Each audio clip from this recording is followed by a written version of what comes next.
कथा श्रावण सोमवार शिवामुठीची। आटपाट नगर होतं। तिथे एक राजा होता। त्या राजाला 4 सुना होत्या। 3 आवडत्या होत्या तर एक नावडती होती। आवडत्या सुनांना तो चांगल्या चांगल्या वस्तू आणून देत असे आणि नावडतीला जेवायला उष्ट खरगट, निसाला जाडे भरडे, राहावायला गुरांचे घर आणि गुराख्याची कामं देत असत। पुढे श्रावण मास आला। पहिला सोमवार आला। त्या दिवशी त्या नावडतीची नागकन्येशी आणि देवकन्येशी भेट झाली। ते कुठे जात आहेत अशी विचारणा केल्यावर कळालं की ते महादेवाच्या देवळात शिवामूठ व्हायला जात आहेत। नावडतीने विचारलं त्याने काय होतं। त्यांनी सांगितलं भक्ती होते आणि इच्छित कार्य सिद्धीत जातं, मुलं बाळं होतात, नावडती माणसं आवडती होतात, वडीलधाऱ्यांचा आशीर्वाद मिळतो। यानंतर नागकन्या आणि देवकन्येने नावडतीला विचारलं तू कुणाची कोण। नावडतीने सांगितलं मी राजाची सून, मी देखील तुमच्यासोबत येते असं तिने सांगितल्यावर नावडती त्यांच्याबरोबर देवळात गेली। शिवामुठीचा वसा। नागकन्या आणि देवकन्या वसा वसू लागल्या। नावडतीने विचारलं काय बोलताय। तेव्हा त्यांनी सांगितलं शिवामुठीचा वसा वसतो आहोत। या वसाला नेमकं काय करावं।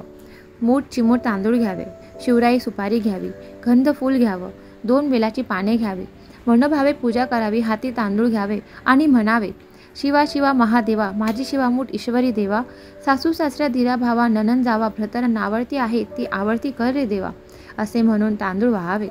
संध्याकाळपर्यंत उपवास नाही निभवला तर दूध प्यावं। संध्याकाळी अंघोळ करावी, देवाला बेल वाहावं आणि मुकाट्यानं जेवण करावं। असा 5 वर्ष करावा। पहिल्या सोमवारी तांदूळ, दुसऱ्यास तीळ, तिसऱ्यास मूग, चौथ्यास जव आणि 5व्यास सातू शिवामुठी करता घ्यावे। पहिल्या सोमवारी सगळं साहित्य नागकन्या आणि देवकन्येने दिलं आणि दुसऱ्या सोमवारी नावडतीस घरून आणायला सांगितलं। त्या दिवशी तिने मनोभावे पूजा केली, संपूर्ण दिवस उपवास केला। जावा नंदांनी उष्ट माष्ट पानं दिलं ती तिने गाईला घातलं, शंकराची आराधना केली आणि दूध पिऊन निजून गेली। पुढे दुसरा सोमवार आला। नावडतीने घरातून सर्व सामान घेतला। पुढे नागकन्येबरोबर जाऊन मनोभावे पूजा केली आणि शिवा शिवा महादेवा, माझी शिवामूठ ईश्वरा देवा, सासू सासऱ्या दिरा भावा, ननंद जावा, नावडती आहे आवडती कर रे देवा असे म्हणून तीळ वाहिले। संपूर्ण दिवस उपवास केला, शंकराला बेल वाहिलं, दूध पिऊन निजून राहिली। संध्याकाळी सासऱ्यांना विचारलं तुझा देव कुठे आहे।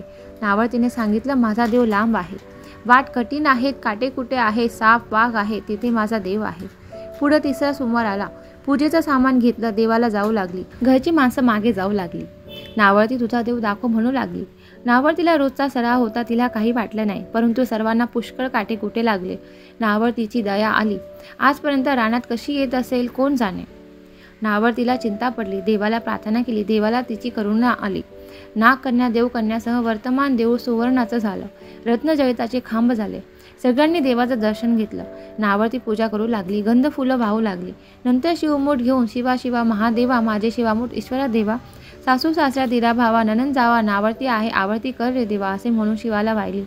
राजाला मोठा आनंद झाला। नावडतीवर प्रेम वाढले। दागिने घालायला दिले, खुंटीवर पांगोट ठेवून तळे व्हायला दिले। नावडतीची पूजा झाली। पूजा झाल्यावर सर्व बाहेर आले। राजा परत आला। माझं पागोट देवळी राहिलं, घेऊन येतो असं म्हणाला। देवळाजवळ आला। देऊळ अदृश्य झालेलं होतं। तेथे एक लहान देऊळ होतं आणि एक पिंड होती, त्यावर नावडतीने केलेली पूजा होती। जवळ खुंटीवर पांगोट होतं, ते घेऊन ते बाहेर आले। सुनेला विचारू लागले हे असं कसं झालं। सुनेने सांगितलं माझ्या गरिबाचा हाच देव, मी देवाला प्रार्थना केली त्यामुळे त्याने तुम्हाला दर्शन दिलं। सुनेमुळे देव भेटला म्हणून तिला पालखीत घालून घरी नेलं। नावडती होती ती आवडती झाली। जसा तिला शंकर प्रसन्न झाला तसा तुम्हा आम्हा सर्वांना हो। ही 60 उत्तराची कहाणी 5 उत्तरी सफळ संपूर्ण।